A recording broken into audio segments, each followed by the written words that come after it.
আমাদের দেশে এখন যে অবস্থা, কমপ্লিট স্ট্রাকচার ভেঙে পড়েছে, সমস্ত ব্যবস্থা ভেঙে পড়েছে, ডিস্ট্রিক্ট ব্যবস্থা থেকে শুরু করে আপওয়ার্ড সব। এটাকে 8 মাসে, 10 মাসে, 1 বছরে ঠিক করা খুব সম্ভব না। আপনি পুলিশ প্রশাসন দেখেন, টোটাল ভেঙে পড়েছে।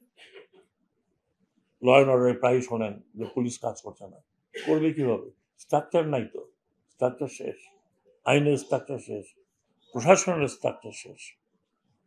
কাজেই এটা রিবিল্ড করতে আপনাদের সহযোগিতা করবেন। খুব সীমিত এক্সপোর্ট, আমরা এখনো এক্সপোর্ট ডাইভার্সিফাই করতে পারিনি। আমাদের সীমিত এক্সপোর্ট হচ্ছে গার্মেন্ট, এবং এই গার্মেন্ট ইন্ডাস্ট্রি যদি ডিস্টার্ব হয় তাহলে আমাদের যে অবস্থান এখন বাংলাদেশে সেটা খুব ডিফিকাল্টির মধ্যে পড়বে। আর লরি বলেন, আপনার শ্রমিক কি বলে, আপনার এই গাড়ির চাকা ঘুরছে বিকজ অফ দি গার্মেন্ট, এটা মনে রাখতে হবে। আমাদের এখনো গার্মেন্টের জায়গায় অন্য কোনো এক্সপোর্ট সেভাবে আমরা ধরতে পারি নাই। আমরা যেদিন বলবো যে আমাদের ডাইভার্সিফিকেশন আছে, যেমন আমি মাঝে মধ্যে বলি আমাদের বিরাট সম্ভাবনা হচ্ছে আপনার শিপ বিল্ডিং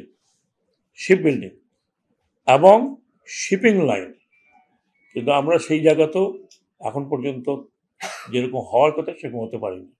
কিছু কিছু শিপ বিল্ডার আছে, 2-1টা, যারা কিছু কিছু তৈরি করে বিদেশের জন্য। সো আমাদের হলো ম্যান পাওয়ার আর গার্মেন্ট, এই দুইটা ডিস্টার্ব যদি হয় তাহলে আমাদের পক্ষে আপনারা যারা আছেন এখানে কিছুই হবে না। এরপর এই জিনিস দুটোকে একটু বেশি দেখার কথা।